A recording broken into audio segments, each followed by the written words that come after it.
Understanding namespaces and groups in Docker. In this video, we will explore two fundamental concepts in Docker, namespaces and groups.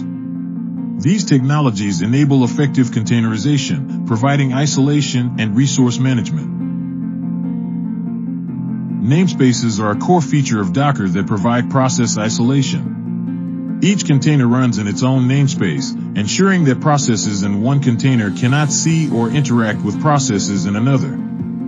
Groups, or control groups, are used to manage and limit resource allocation for containers. They ensure that each container can be allocated specific amounts of CPU, memory, and other resources, preventing any single container from consuming all available resources. Key aspects of namespaces and groups. Namespaces provide isolation for system resources like process IDs, network interfaces, and file systems.